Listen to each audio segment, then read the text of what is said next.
Tu veux découper de la feutrine avec ta Cricut Maker 3 sans que ça s'effiloche, que ça coince ou que ça rate? Bonne nouvelle! Avec le bon matériel et les réglages adaptés, tu peux obtenir des découpes nettes et précises, sans prise de tête. Dans cette vidéo, je te montre comment calibrer la lame rotative pour une précision au top, paramétrer les découpes selon l'épaisseur de ta feutrine et surtout, comment sublimer ce tissu en le combinant avec d'autres matériaux. Alors suis-moi et prépare-toi pour des DIY riches en textures et couleurs. Pour explorer tout le potentiel de la feutrine avec la Cricut Maker, je te propose un petit projet créatif simple et adorable. Un panier à œufs de Pâques décoré d'un charmant lapin avec un peu de relief grâce à des épaisseurs différentes. On commence dans Cricut Design Space. Ouvre un nouveau projet, puis via l'onglet Images, recherche avec le code qui s'affiche. Et non, ce n'est pas le code d'un coffre, juste celui d'une image de petit lapin tout mignon. C'est une image monocalque qu'on peut facilement modifier avec l'outil Contour.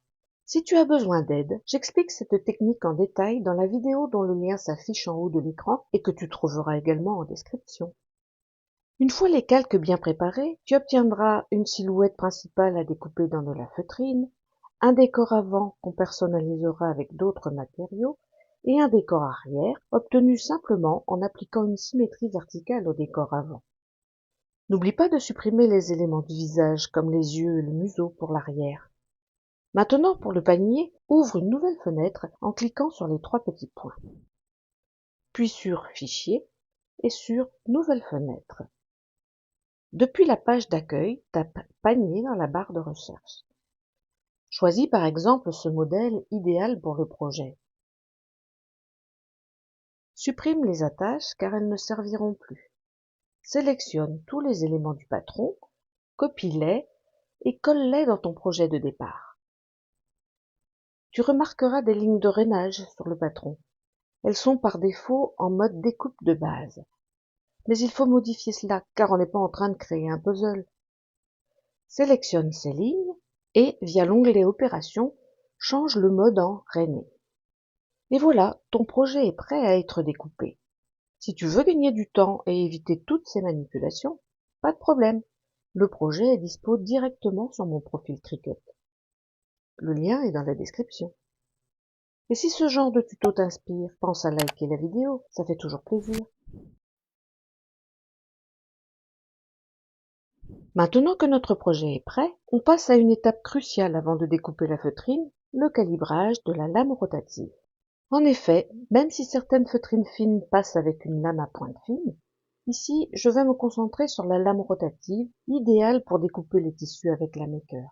Mais rassure-toi, faire ce calibrage est très simple, pas besoin d'un doctorat en ingénierie textile. Clique sur ton nom en haut à droite de l'écran. Dans le menu déroulant qui s'affiche, clique sur Paramètres pour ouvrir la fenêtre des paramètres du Design Space. Clique sur Machine et sélectionne ta machine.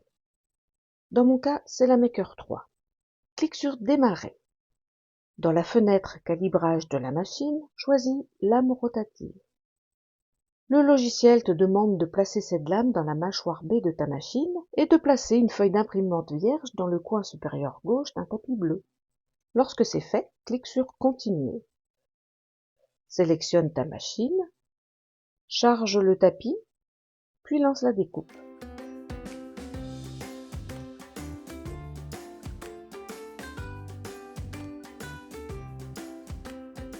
Une fois la découpe terminée, sans décharger le tapis, observe les groupes de lignes et repère celles où le chevauchement s'est le mieux effectué. Et là, on compte les lignes à partir du haut. Dans mon cas, c'est donc la ligne 4. Sélectionne ce numéro dans le menu déroulant du Design Space et clique sur Continuer. Et voilà, ta lame est déjà calibrée et prête à faire des découpes nettes et précises dans la feutrine. Avant de commencer, préparons les tapis. Pour découper la feutrine, on utilise le tapis rose. Le mien est tout neuf et, si comme moi tu redoutes les petits dépôts qui s'accrochent à la colle, il existe une astuce simple, le protéger avec du transfert tape. Découpe un morceau de 30 cm par 30 cm. Place le côté non collant contre le tapis. Enlève la protection en papier et ton tapis est prêt à recevoir la feutrine. Une fois ta découpe terminée, il te suffit de retirer le film pour retrouver un tapis tout propre. Place ta pièce de feutrine sur le tapis. Il est important qu'elle soit parfaitement appliquée contre le tapis pour éviter tout déplacement en cours de découpe. Utilise un braillère ou, à défaut, un rouleau à pâtisserie pour la faire adhérer au tapis. Et tu peux sécuriser les bords avec quelques morceaux de scotch de peintre.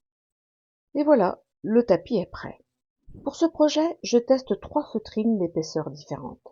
Comme d'habitude, tous les liens pour te procurer le matériel utilisé lors de la réalisation de ce projet sont en description. Et pour commencer, je teste une feutrine en acrylique de marque Artemio de 2 mm d'épaisseur. Clique sur Créer.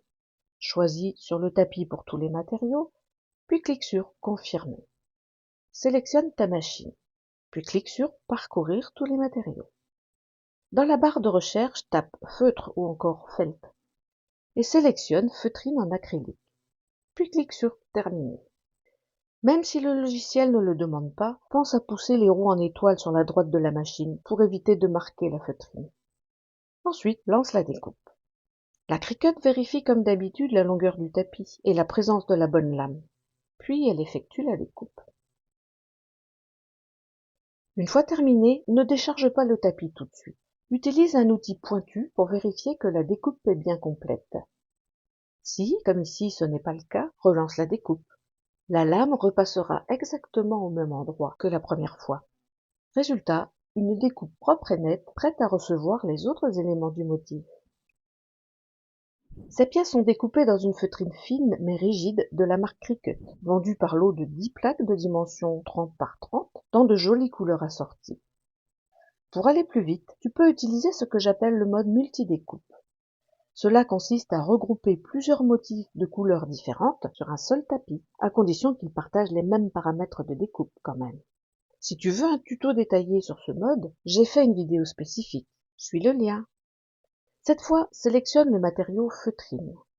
La feutrine Cricut est conçue pour une découpe parfaite, y compris avec la lame à pointe fine. Mais ici, pour garder la cohérence, je choisis à nouveau la lame rotative.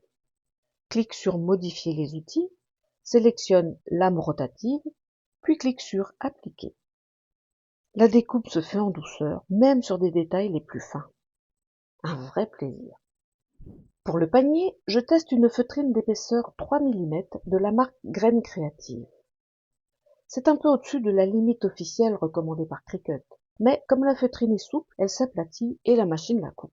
Choisis à nouveau feutrine acrylique, opte pour pression plus cette fois, et lance la machine.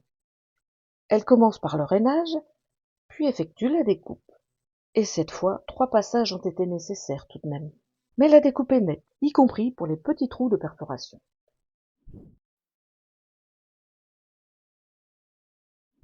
Toutes nos découpes de feutrine sont maintenant prêtes. Mais il reste des calques non découpés, me diras-tu. Et tu as parfaitement raison.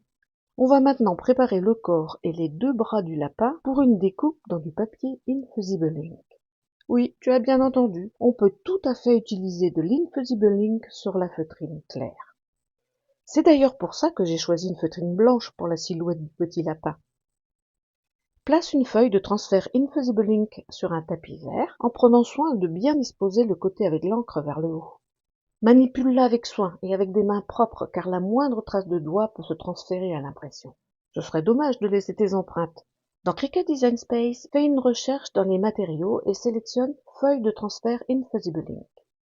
Vérifie que le mode miroir est bien activé. Et personnellement, je choisis Pression plus. Lance la découpe. Une fois terminé, manipule doucement la feuille. Et si ça craque, c'est bon signe. Ici, les bruits étranges sont nos amis. Procède à l'échenillage en retirant les morceaux dont tu n'as pas besoin pour ne garder que le motif. Par la suite, positionne ton décor sur la feutrine. Tu peux maintenir le tout en place avec un scotch résistant à la chaleur si besoin. J'ai essayé d'appliquer l'Invisible Ink sur les 2 faces du lapin en même temps pour aller plus vite. Mauvaise idée, ça ne fonctionne absolument pas. Il faut faire l'application en 2 étapes, une face à la fois. Protège ton projet avec une feuille de papier cuisson pour éviter tout contact direct. Et applique la presse pendant 40 secondes à 385 degrés Fahrenheit, soit 195 degrés, sans bouger, en pressant fort. Laisse refroidir avant de retirer le papier et le scotch. Et là, magie! L'encre s'est parfaitement infusée dans la feutrine. Franchement, le rendu est bluffant. J'imagine déjà plein d'autres projets à base de feutrine et Invisible Ink. Et toi, qu'est-ce que ça t'inspire? Partage tes idées en commentaire. On ne peut pas superposer les couches d'Invisible Ink. En revanche, une fois le motif transféré, on peut tout à fait ajouter du thermocollant par-dessus. Pour les yeux et le museau de mon lapin, c'est exactement ce que j'ai fait. La Easy Press appliquée pendant 30 secondes à 140°C ou 280°F, et hop, un petit visage craquant. Pas mal, non?